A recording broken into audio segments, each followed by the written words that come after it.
tous et bienvenue dans une nouvelle vidéo, nouveau décor avec une invitée de choix pour commencer cette saison, Laurie. Je suis très heureuse qu'on fasse cette interview. Moi aussi, depuis le temps. Ça fait 2 ans qu'on essaye de se caler, mais finalement, heureusement qu'on a attendu parce que donc t'es la première invitée dans ce nouveau décor. Parce que pour rien vous cacher, on tourne maintenant dans mes bureaux. Ça y est, la petite Grousset devient une grande Grousset dans mes bureaux. Donc c'est génial parce que j'ai enfin un setup de tournage et je voulais remercier au début de cette vidéo NV Galerie qui a meublé une grande partie du bureau. Donc je vous mets dans la description tous les liens vers tous les produits qui composent le bureau parce que ça fait plusieurs temps que sur Instagram je vous montre un petit peu des pièces par-ci par-là. Donc dans la description, vous aurez tous les produits, tous les liens. Je vous laisse checker ça.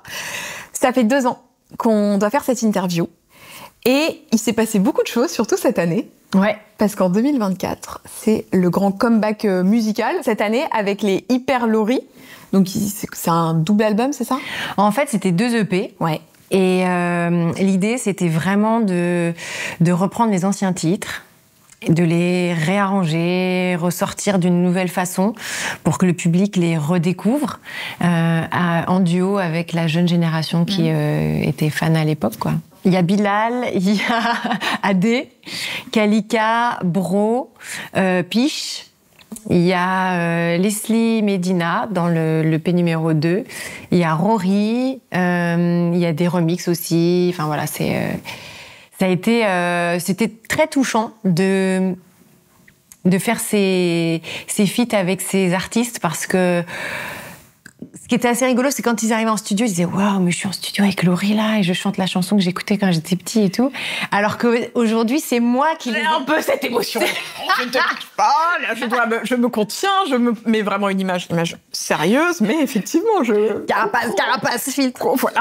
Non, et aujourd'hui, tu vois, c'est moi qui les écoute et enfin, tu vois, c'était vraiment très sympa de faire Comment ça s'est passé? Est-ce que tu leur as fait faire un casting? Comment t'as... Non, pas de casting. En fait, j'envoyais des petits textos, des petits messages, parfois Instagram quand j'avais pas forcément le numéro et tout. Et à chaque fois, ça se passait très bien et il y avait aucun problème. Et en fait, on arrive en studio et on crée le titre ensemble. Donc ça peut que bien se passer. Ah oui, avec les armots et les voix de chacun. Et Ouais, et puis même, par exemple, avec Leslie, nous, près de moi, on savait qu'on voulait quelque chose de très doux, lui donner vraiment une autre vie, parce que près de moi, elle est assez rythmée, elle est assez dansante et tout ça.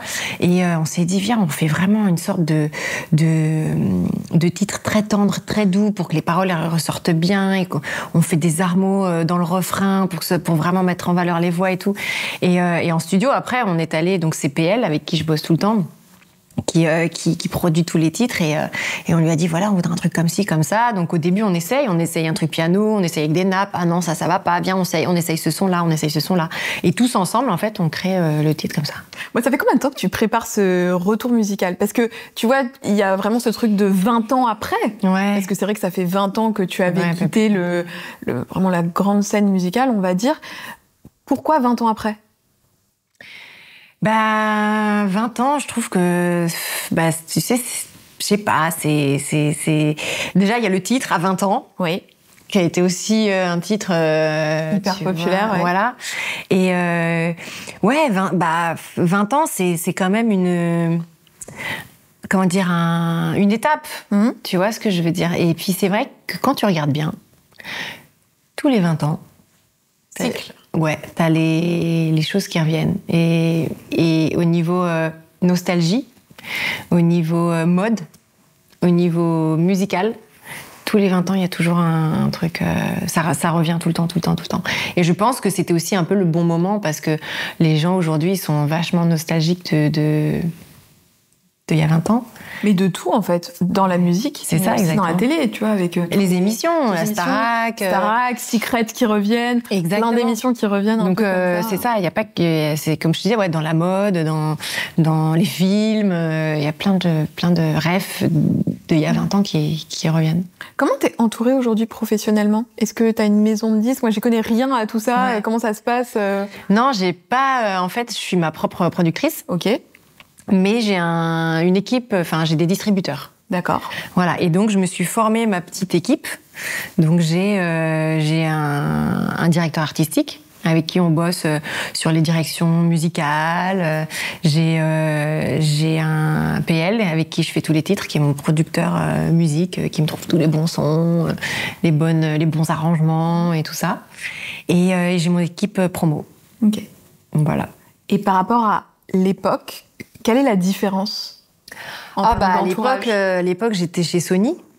Et donc, c'est grosse maison de disques, gros label et allez, 10 fois plus de personnes qui bossent sur ton projet.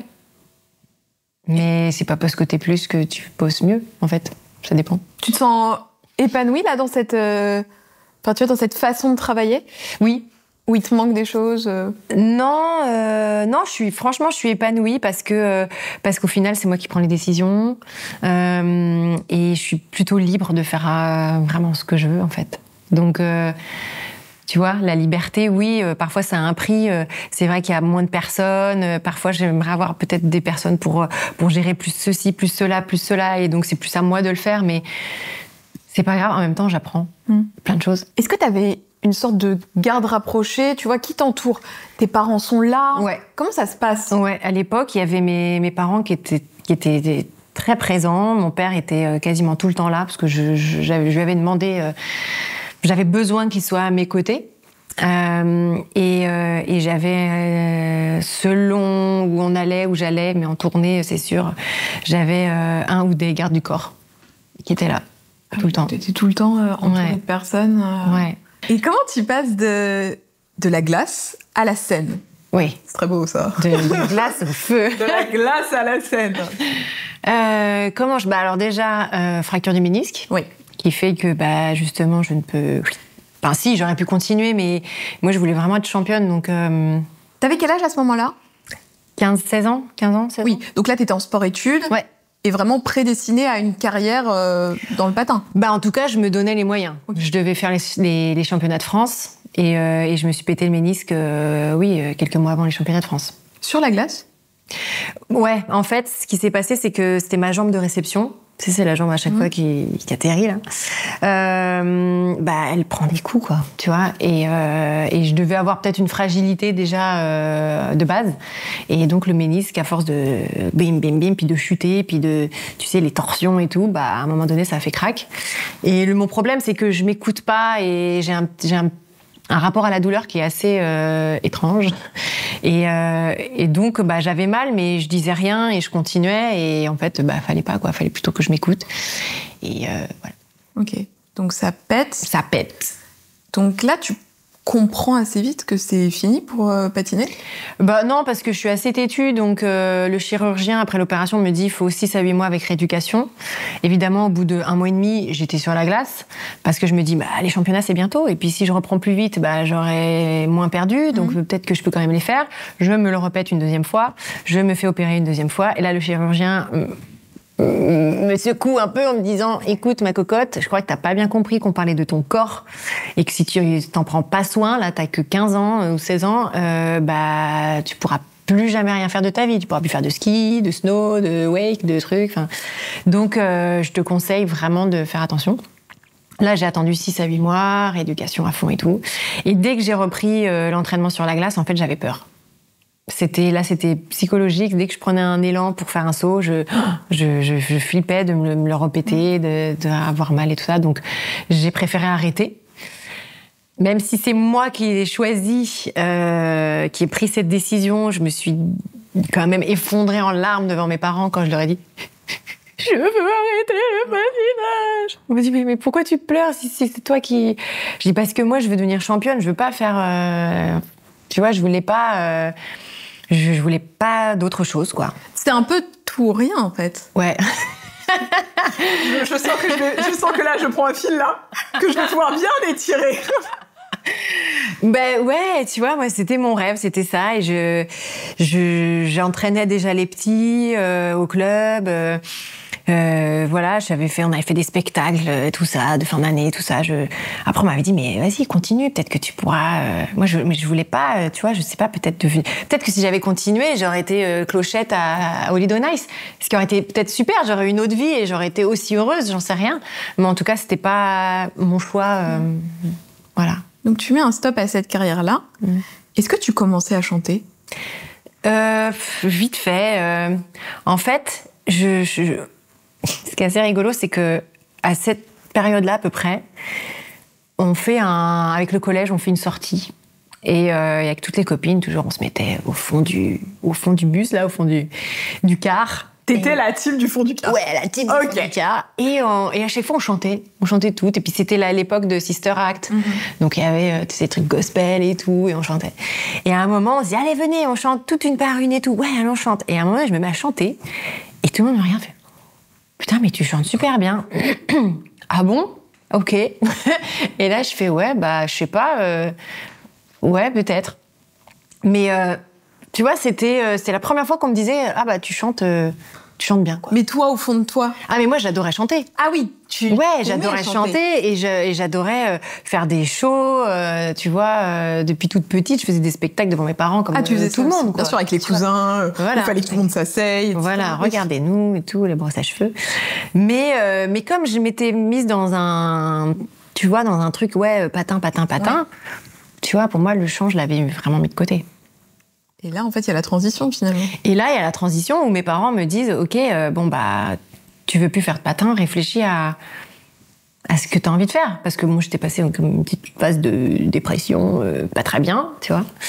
Et Attends. Parce que ça, c'est important quand même, si très jeune, t'as connu une période compliquée. Parce que je vois, et je le vois beaucoup sur tes réseaux et pour te suivre, que t'es toujours très souriante, mais tu minimises peut-être volontairement là, tu vois, ce que t'as vécu. Mais j'ai l'impression que ça t'a quand même heurté fort, ça. Ah oui, ça a été le premier gros drame de ma vie, je pense. Même si c'était une décision c'était moi qui avais pris cette décision-là, c'était un rêve qui s'écroulait, tu vois. Et ça se manifeste par quoi quand tu dis que en fait, je sortais plus de chez moi. Je voyais plus mes copines, je m'enfermais à la maison dans le noir et je regardais des vidéos, des compétitions de championnats du monde, de Jeux Olympiques, et je regardais ça en boucle à la télé. On disait je pourrais jamais y aller, ça sera jamais moi. Voilà, j'étais vraiment pas bien. Et comment tu sors de ce cercle alors ? Grâce à mes parents. Grâce à mes parents qui se rendent compte que, tu sais, au début, ils me laissaient un peu... c'est normal, tu vois. Puis c'est bien aussi d'évacuer son chagrin. Mais comme ils se sont rendus compte que ça durait un peu trop longtemps, ils se sont dit, viens, on va se parler. Et donc, c'est à ce moment-là où ils m'ont dit, écoute, tu peux pas rester comme ça, ok, le patinage, ça a été une grosse période de ta vie, t'avais envie d'être championne, voilà, ça sera pas ça, mais il y a plein d'autres choses, d'autres belles choses dans la vie aussi, et ils m'ont dit une phrase que que je retiens à chaque fois, c'est mais pourquoi tu mets pas à profit ce que t'as appris dans le patinage ? J'ai fait, pardon ? Oui. C'était quoi la première chose qu'ils t'ont appris au patin ? Je dis, à tomber, à bien tomber, pour pas se faire mal. Ok. Et le deuxième cours, c'était quoi ? À se relever. Et alors ? Relève-toi. Là, dis-toi que le patin, c'était une figure dans ta vie. Ton programme, c'est ta vie. Mais que, voilà, le patin, t'as pas réussi. Ok, tu seras pas championne. Mais tu te relèves. Et tu gardes la tête haute. Et tu vas avoir plein de belles choses qui vont arriver dans ta vie, et il n'y a pas que le patin, tu vois, dans la vie. Et j'ai fait, ouais, c'est vrai, quoi, peut-être que... Donc, réfléchis à ce que tu as envie de faire. Peut-être un autre sport, peut-être un autre truc artistique, peut-être... Et nous, on sera toujours là pour te suivre et t'accompagner et t'encourager. Voilà. Et là, je me suis dit, ah ouais, ok. Donc, j'ai commencé à réfléchir à ce que j'avais envie de faire, et puis je trouvais pas trop. Et là, je me suis dit, mais attends, qu'est-ce que j'aimais dans le patinage, en fait ? Et je me suis rendu compte que ce que j'aimais, c'était être dans des petites tenues à paillettes. C'est le costume, là. Des petites tenues à paillettes, à faire mon show devant des juges et des spectateurs, quoi. Okay. Mais tes parents étaient quand même hyper ouverts d'esprit aussi pour accepter, tu vois, tout ton côté artistique et le valoriser. C'est une chance, ça. Ouais, c'est une chance. Alors après, quand je leur ai annoncé un dimanche matin, en plein déjeuner, ok, j'ai réfléchi, je sais ce que je veux faire. Ah, ok, super, je veux être chanteuse. Ma mère, elle s'est étranglée. Ah, pardon. Et ouais, je dis bah ouais, je peux plus faire de show avec des patins, je vais le faire sans patins. Voilà, et je vais prendre des cours de chant et des cours de danse. Ok. Donc là, tu fais la transition entre le patin et le chant. Mais comment tu passes de Laurie qui chante chez elle et qui fait ses petits spectacles à ses parents à Laurie sur la scène du Zénith avec Alix Rousset qui vient la voir avec ses jumelles et sa casquette lumineuse? Bah en fait, j'ai passé plein de castings. J'ai passé plein de castings, plein d'auditions. Il y avait un magazine à l'époque qui s'appelait Casting Magazine. Ok. Et à la fin, il y avait deux ou 4 pages avec des petites annonces pour des tournages de films où ils recherchaient des enfants, des adolescents ou des trucs, des concours de chant et tout ça. Et j'ai fait pas mal de trucs comme ça, donc ça m'a un peu tu vois, aidée. À l'époque, j'avais été prise pour... il y avait des trucs...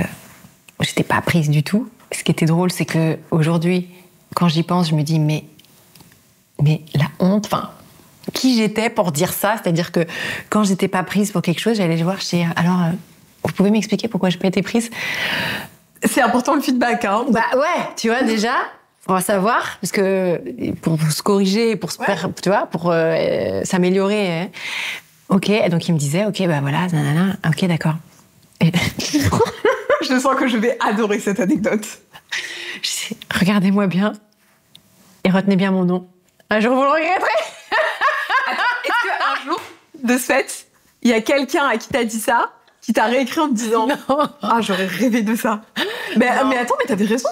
Bah, c'était un peu prétentieux quand même. Bah, tu vois, j'avais 16 ans. Prétentieux, oui et non, parce que finalement, ça marchait.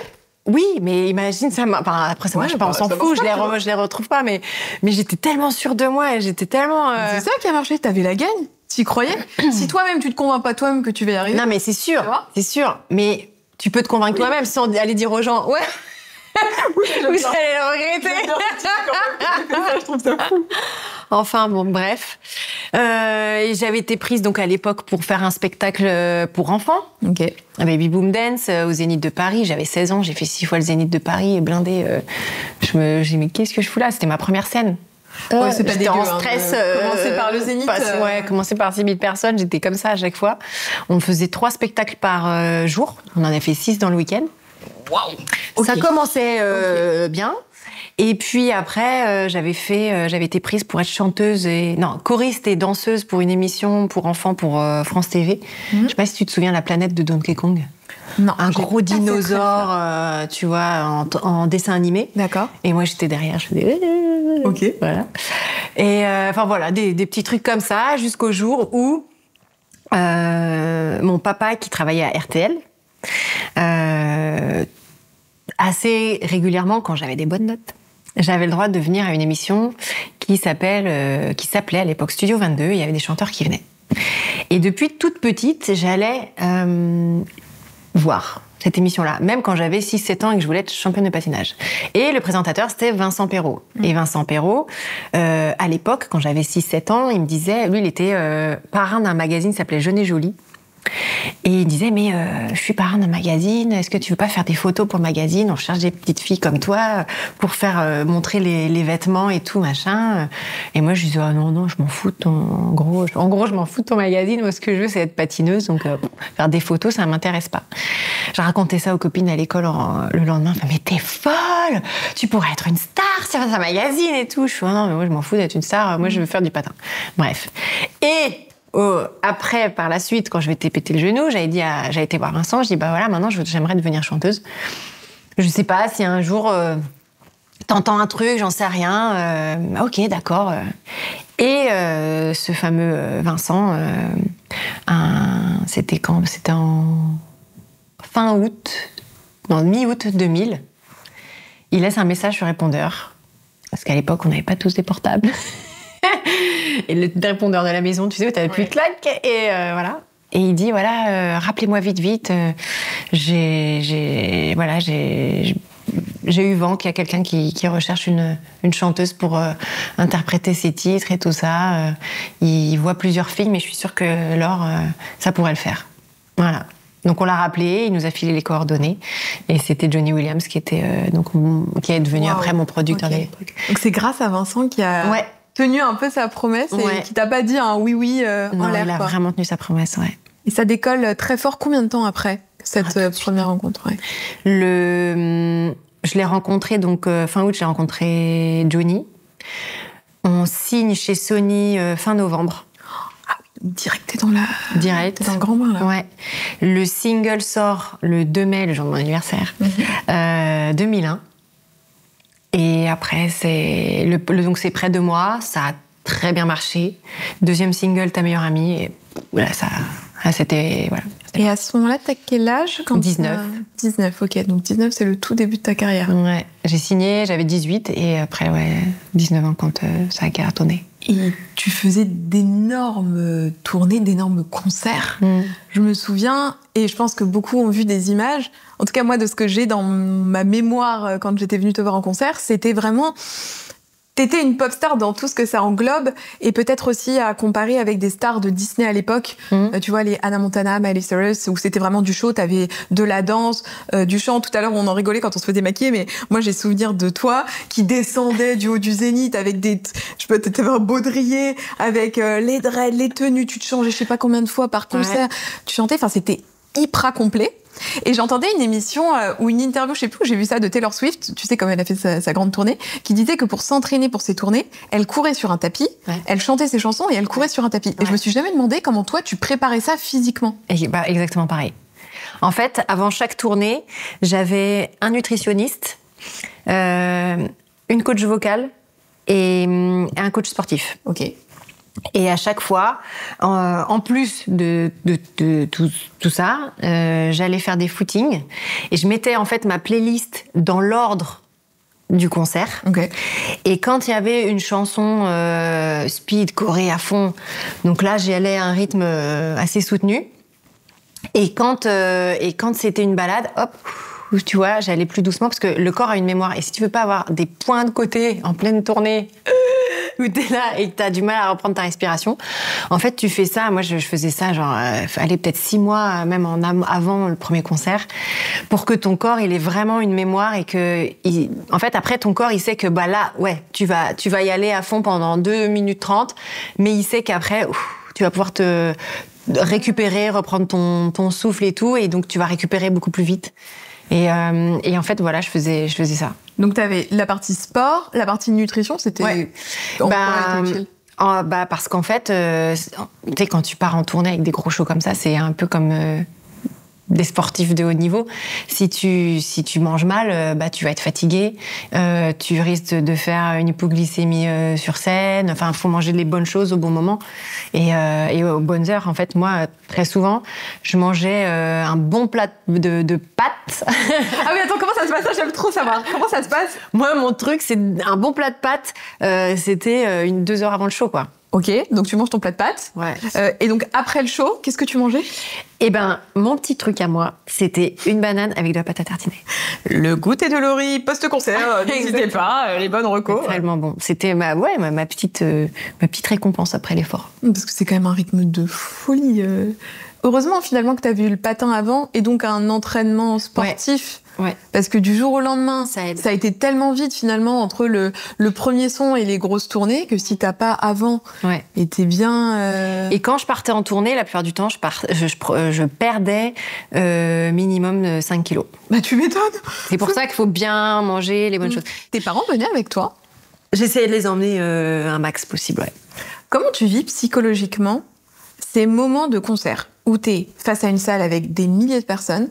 T'es toute seule, donc t'as une énorme pression. Je suis pas toute seule sur scène. À l'époque, j'avais 10 danseurs, 10 musiciens. Oui, mais tu vois, si t'as une extinction de voix ou que tu tombes ou je sais pas quoi, tu vois, tu portes quand même le show. Oui. Quand tu rentres chez toi, comment ça se passe? Tu sais, le fait de, je sais pas, il y a plus de bruit, il y a... Ouais, la plupart du temps, donc après on allait à l'hôtel. Moi, j'arrive à m'endormir très facilement. Il y en a, ils ont besoin d'un sas de décompression. Moi, je pouvais... après, ceci dit, pendant parfois 1 heure, 1 heure et demie, j'allais dehors signer les gens. Et donc déjà, ça, c'était un peu mon sas, tu vois. Et quand je rentrais après, une bonne douche, et après, je m'endormais direct, quoi. Tellement j'étais fatiguée. T'arrivais à avoir cette espèce de vie. Je me posais une question aussi. Parce que c'est vrai qu'aujourd'hui, ça a quand même évolué avec les réseaux sociaux. Le rapport à la notoriété est hyper différent. Avant, quand il n'y avait pas les réseaux, il y avait la presse écrite, les magazines, Fan 2. Moi, j'avais surtout Fan 2 dans la mémoire, où on avait les posters. Je me souviens, on pouvait avoir un énorme poster, ou alors les photos. Et certainement plein de petites filles et de petits garçons de ma génération avaient chez eux des posters. Moi, j'avais... C'est extrêmement creepy ce que je vais dire. Ta tête au plafond. Et je me dis, tu vois, avec le recul maintenant, à mon âge, tu vois, à plus de 25 ans, savoir qu'il y a des milliers de gens qui ont des photos et des posters de moi dans leur chambre, ça me ferait un peu bizarre. Comment tu vis ça, à ce moment-là Est-ce que ça t'angoisse? Non. Ça t'angoisse? C'est quoi? Je crois que je m'en rendais pas vraiment compte, en fait. Tu vois, je pense que j'étais vraiment dans mon truc et je me rendais compte des choses quand je voyais les gens, quand ils étaient là en concert et tout. Mais après, c'est vrai que les photos de chambre, je les voyais pas vraiment parce que, tu vois, comme il n'y avait pas les réseaux sociaux et tout ça, c'était quand j'allais... Par exemple, quand je suis allée faire Star à domicile. Star à domicile et que j'ai vu la chambre de Johanna qui était remplie et tout. Et là, je me suis dit, ah ouais, ok, d'accord. Mais sinon, je me rendais pas compte. En fait, c'est plus maintenant que tu t'en rends compte. Parce que j'ai l'impression qu'à chaque fois que tu fais une interview, on te dit alors moi j'étais fan de toi quand j'étais petite, j'avais ma chambre. C'est tout le monde pense être original en te disant ça, alors que finalement tout le monde te fait la même intro en te disant qu'on avait tous la chambre avec toutes les photos et tout. Et c'est maintenant finalement que tu le perçois. Exactement. De l'ampleur de l'époque. Ouais. Dans ta vie quotidienne, cette notoriété, tu y étais confrontée? Oui. Ouais. Bah oui, parce que je pouvais moins me balader toute seule dans la rue que maintenant. Et puis la presse people, à l'époque, qui était juste insupportable, en fait. Donc c'est quoi? C'est des paparazzis? Ouais, c'est des paparazzis, c'est des photos dans les magazines à la con. Oui, parce que le seul moyen pour les fans d'avoir un contact avec toi, excepté les réseaux sociaux, c'était via cette presse people, où ils pouvaient avoir ton actu, en fait. On se disait, ok, Laurie est là, elle a fait ça, tout était exposé. Tes relations aussi. Ouais, c'était surtout ça. En fait, la presse people, ils voulaient surtout des trucs... Des photos avec ton chéri, quoi. Ouais, c'est ça. C'est ça. Mais nous, à l'époque, ce qu'on avait fait, c'était... les réseaux sociaux dinosaures. C'était le fan club. Et en fait, quand tu t'abonnais, tu recevais tous les mois une sorte de mini-magazine où dedans, on avait mis donc des photos de tout ce que j'avais fait pendant le mois.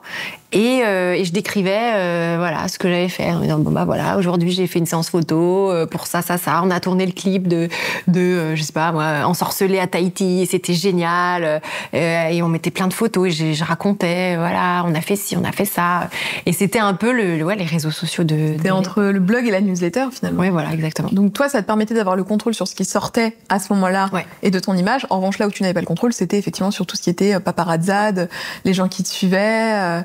Tu mettais au point des petites techniques pour avoir une vie quand même de fille de 20-25 ans? Des petites techniques, déjà à l'époque, casquette, lunettes, ou bonnet, lunettes de vue, voilà. Mais t'as réussi à avoir cette vie de jeune adulte? Non.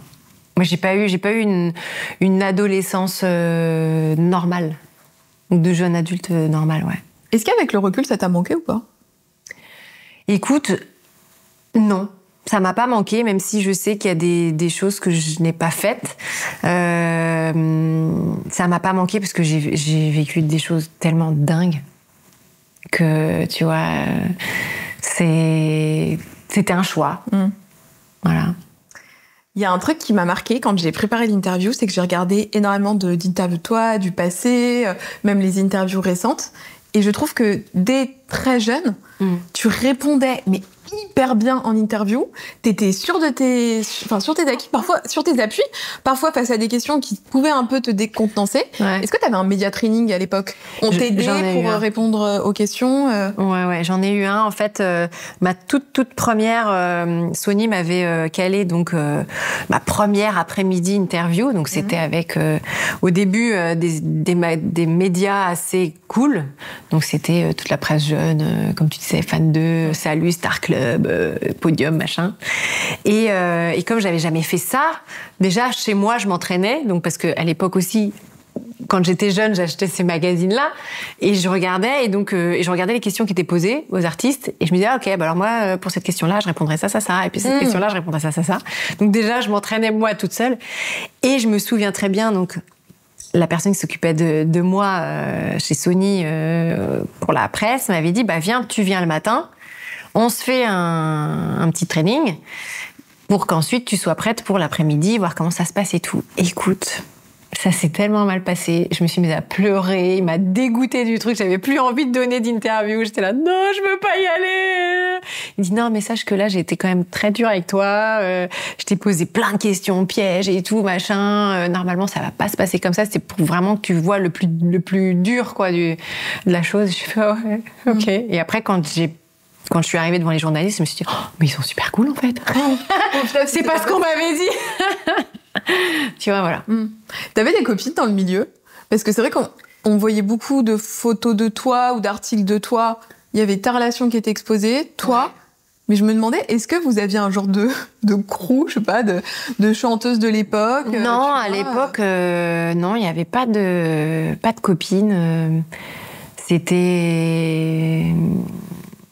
Il y avait de la compète alors? Bah, sans avoir de compète, les médias nous mettaient souvent en compète, alors qu'en fait, pas du tout, quoi. Tu sais, avec Alizée, Jennifer, nous, on se côtoyait pas, on se connaissait pas, on se voyait peut-être sur des plateaux télé et tout ça. Et après, c'est par la suite où on a commencé à vraiment se connaître parce qu'on se voyait très régulièrement sur les émissions de télé et tout. Mais au départ, ils nous mettaient tous, genre, c'est la guerre, alors que... Oui, il n'y avait pas de relation. Bah non, tu vois. Toi, t'arrivais à garder tes copines d'avant, d'avant là. Ah, c'est trop bien ça. Ouais. Mais j'étais en décalage avec elles.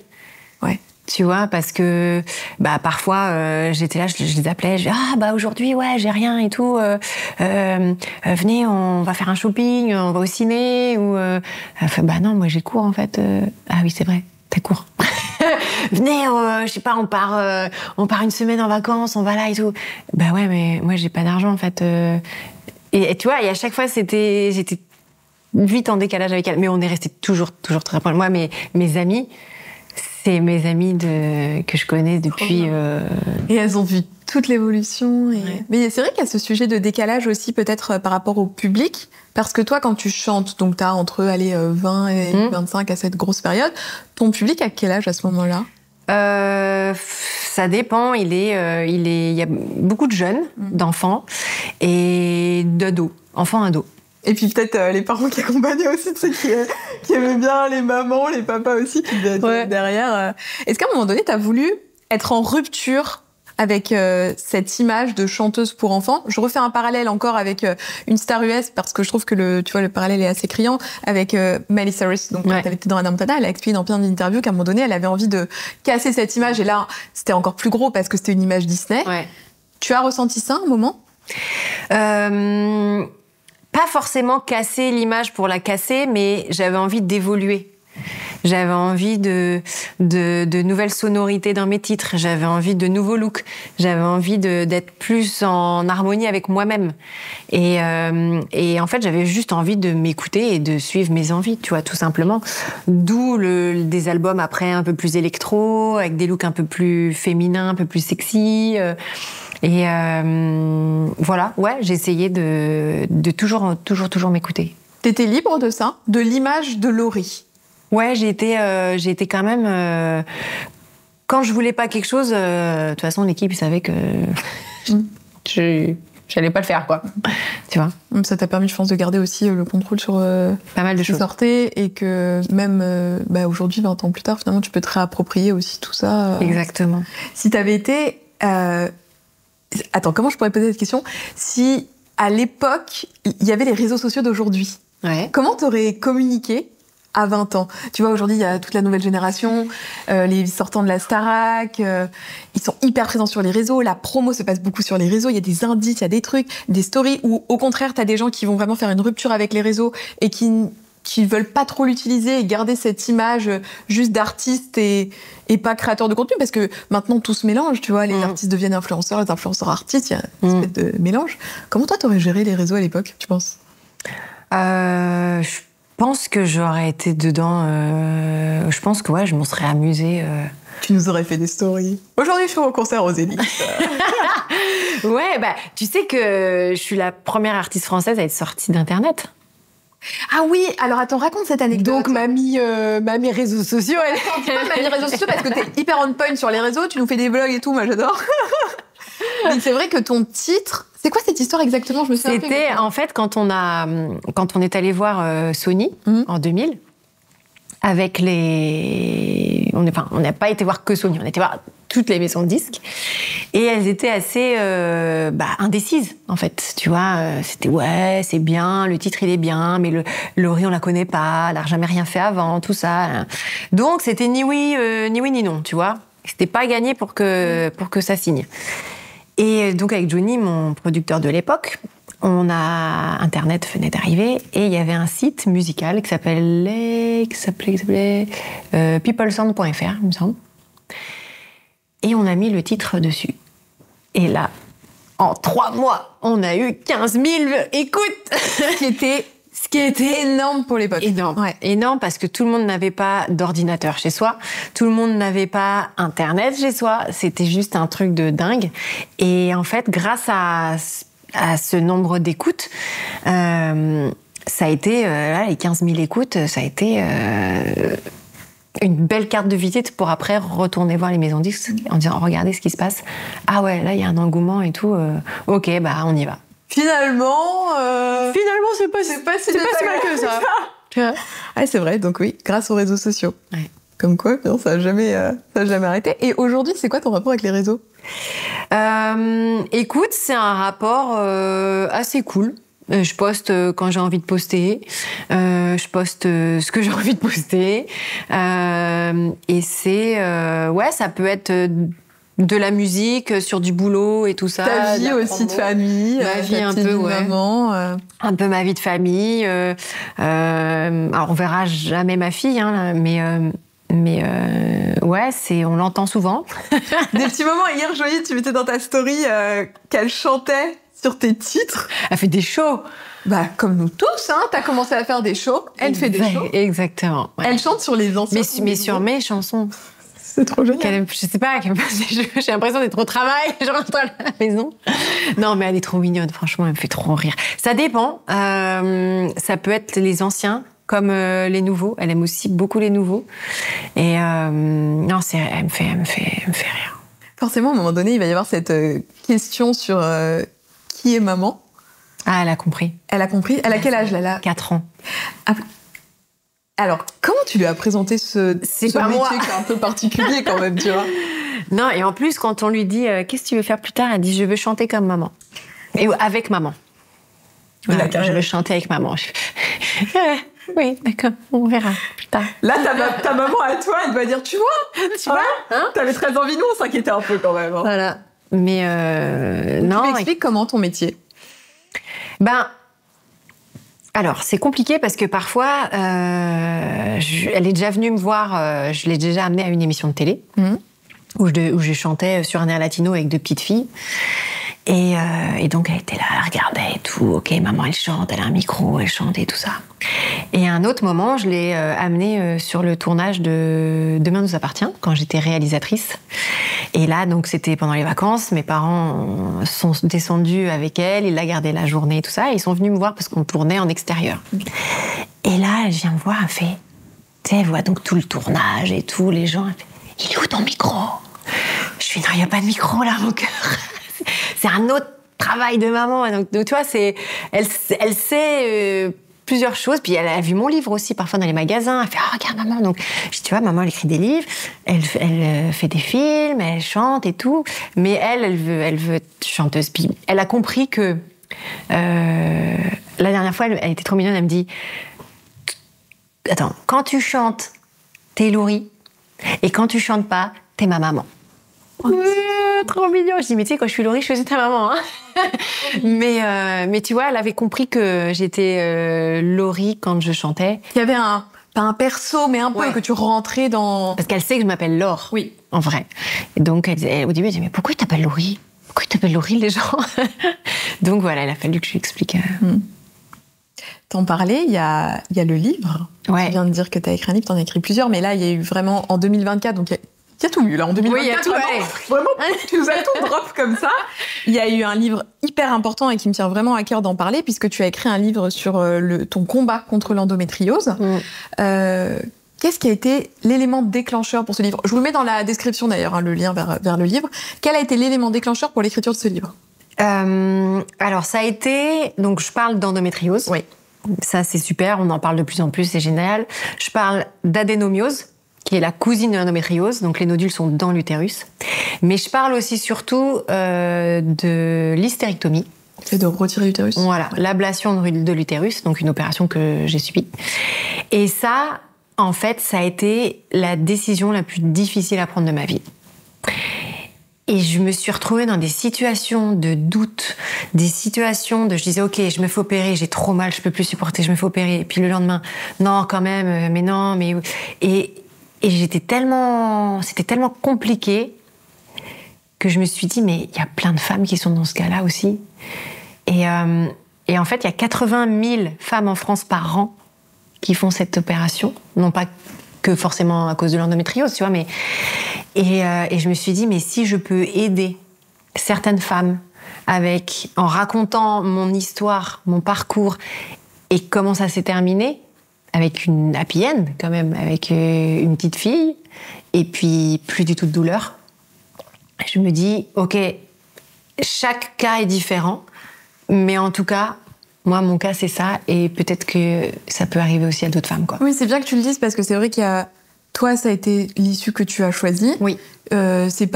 On n'est pas obligé aussi, tu vois, d'avoir cette issue-là. Chaque femme a son parcours différent, mais en tout cas, c'est ton récit. Voilà. Et c'est ce que tu as vécu. Et ce que je trouve très bien aussi dans le livre, alors je souffre pas de ça, donc tu vois, je peux pas me projeter, mais en tout cas, pour l'avoir lu, c'est de ne pas normaliser les douleurs de règles en disant que c'est normal, on a ces règles, on a mal au ventre. Ouais.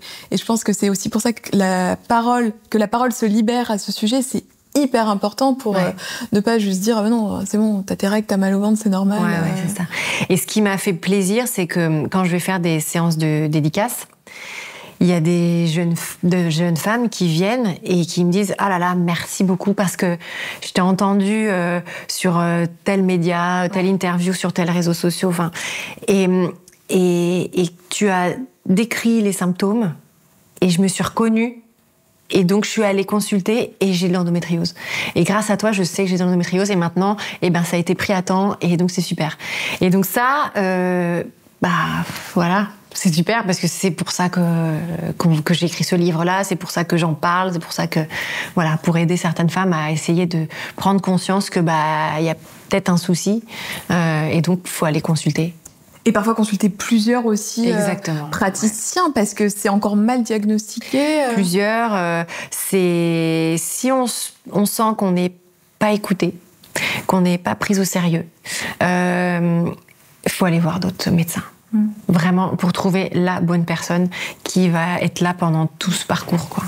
Dans le livre, avant que tu évoques ton opération, tu disais qu'il y avait des moments où forcément tu souffrais énormément, mais presque quotidiennement, et que ça te paralysait aussi pour des rendez-vous professionnels, pour des rôles. Tu racontes une scène, je vous spoil pas le livre, mais où vraiment tu te sens pas bien du tout au moment de jouer ta scène, mais que tu ne voulais pas dire que tu souffrais d'endométriose parce que tu avais peur qu'on ne te confie plus rien et que ça effraie les gens qui se disent bon ok, elle a une maladie, on va prendre quelqu'un d'autre. Est-ce que le fait d'avoir presque outé ton endométriose, enfin d'avoir parlé de ton endométriose, ça t'a pénalisé par la suite sur tes contrats? Ouais, pas du tout. Ça, c'est une happy end pour le coup. Pour ouais, toi. c'est une happy end, ouais. Ouais, parce que c'était pas gagné, parce que, tu sais, dans la tête de producteurs et parfois de producteurs hommes, on pense pas forcément comme les femmes. Et juste une petite anecdote, c'est-à-dire, quand j'étais enceinte, j'avais été prise pour un rôle. J'étais enceinte de 3 mois, donc ça se voyait pas. Et j'allais très bien.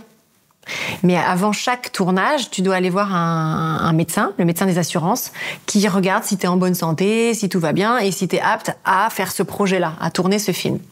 Et moi, voilà, ouais. Ça va, ouais, super, génial, machin, tout va bien et tout, ouais, écoute. Et alors voilà, et si, il me posait des questions, et je suis je suis enceinte, c'est trop bien, c'est génial, super, écoute, bonne nouvelle et tout et tout. J'avais fait les essayages costumes, on devait tourner dans 3 semaines. Et là, on m'appelle, on fait, en fait, tu n'as plus le rôle. Pardon ? Ouais, non, les assurances ne veulent pas t'assurer, t'es enceinte. Pardon ? Voilà. Et donc, tu sais, quand tu te dis, non, c'est quoi le problème ? Je peux très bien, je suis en pleine forme en fait, voilà. Et voilà. Donc quand déjà tu te dis, t'as cette expérience-là, tu dis ok, je dirai plus rien. Non, puis en plus, tu voyais à quel point ça te faisait souffrir. Enfin, je comprends complètement. Oui. Tu pouvais pas imaginer le retour. Ouais. Et dans le livre, tu racontes donc qu'il y a certains moments où t'as eu des rendez-vous où tu te sentais pas bien et tu vois que face à toi, la personne sent que t'es pas au max et donc ne te confie pas le rôle ou ne va pas plus loin parce qu'elle se dit que t'es pas fiable et n'a pas conscience que en fait t'es en train de souffrir le martyre. Ouais. Est-ce que ces personnes-là t'ont écrit après en te disant je me suis demandé, tu vois, non. Si des gens t'avaient dit écoute, si j'avais su. Ouais. Non, parce que je pense que ces personnes-là n'ont pas forcément lu le livre et tout ça, mais je leur en veux pas. Et puis voilà, puis tu sais, je fais assez confiance à la vie. Je me dis, s'il y a un rôle que je dois avoir, je l'aurai. Si je l'ai pas, c'est que c'est pas pour moi, tu vois. Mais non, personne ne m'a écrit. T'as fait plein de choses quand même. On parle des rôles, on parle de la musique depuis tout à l'heure. Autrice. Est-ce qu'il y a un truc que t'as pas encore fait dans ta vie pro que t'aimerais faire ? Tu t'es suspendue avec des baudriers en haut du zénith. Qu'est-ce qu'on n'a pas fait encore ? Sauter dans un cerceau en feu. Mais remarque, t'es pas obligée d'avoir... t'as peut-être tout accompli. Tu vois déjà, et tu voudrais peut-être creuser. Écoute, je sais pas, il y a plein de choses que j'aimerais faire. Là, qu'est-ce que j'ai pas ? J'aimerais... J'ai réalisé des épisodes sur DNA, j'ai réalisé des clips, j'ai envie de continuer. À la partie un peu derrière, alors, peut-être. Ouais, okay. Et j'ai envie... là, j'aimerais bien un unitaire, tu vois. Donc un unitaire, c'est quoi ? C'est un téléfilm ? Oui, un téléfilm, tu vois, de 90 minutes, tu vois. Je te le sais. Tu vois, c'est faire... Ou même réaliser une pub, quoi. Ah ouais, donc plus la partie réelle. Ça, j'aime bien. Et sur la musique, à quoi on peut s'attendre ? À l'heure où on tourne, nous sommes mi-septembre 2024, pour vous resituer dans le temps si vous regardez cette interview un peu plus tard. Ouais. Qu'est-ce qui va nous arriver, là, fin d'année ? Encore un petit tourbillon en pleine face. Écoute, un nouveau single, mi-octobre. Ok. Ça serait cool. Donc là, un nouveau titre que personne ne connaît ? Ouais. Ok. Ouais. D'accord. Qui s'appelle 20 ans x 2. Et puis voilà, et puis d'autres titres pour la fin de l'année, et puis des petites surprises. Voilà. Sans spoiler, j'aimerais bien que tu racontes un peu le tournage du clip 20 ans x 2. Pour raconter aux gens à quel point tu fais tout comme ça, un peu, avec ta petite équipe et tout. Je trouve ça trop drôle. Comment tu nous as raconté ça ? Alors, 20 ans x 2, donc c'est un titre qui est quand même... qui est assez, je dirais... J'ai un titre naturel, le truc qui veut rien dire, mais c'est très intime. Dans ce clip-là, je dévoile plein de photos perso inédites. On va me voir enceinte, des photos avec des amis, enfin voilà, vraiment, je suis allée dans les albums photos parce que dans ce clip-là, je me livre vraiment beaucoup. Et puis, y a notre chère Sarah.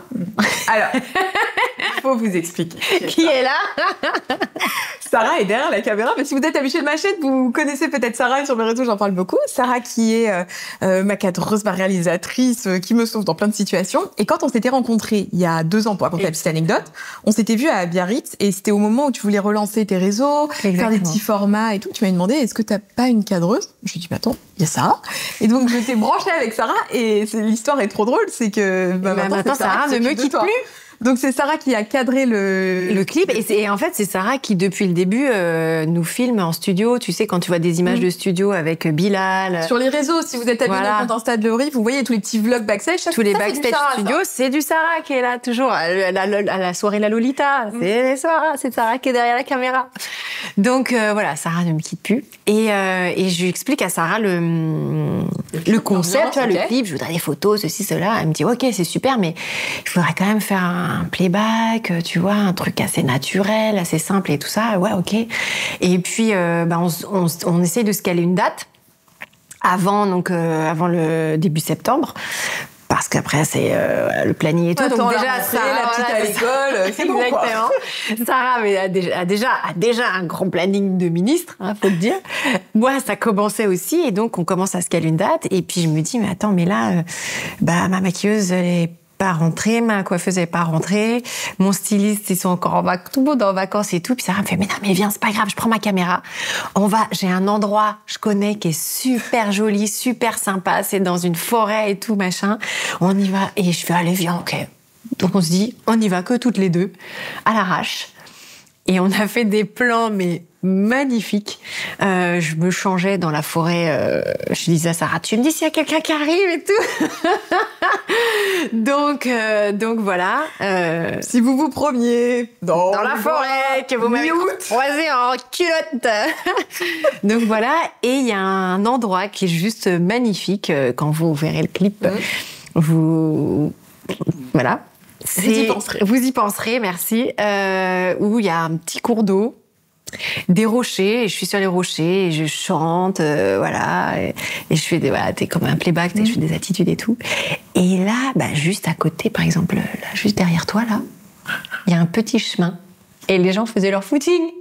Ils passaient en vélo. J'imagine, les gens, ils passaient. Et moi, j'étais là.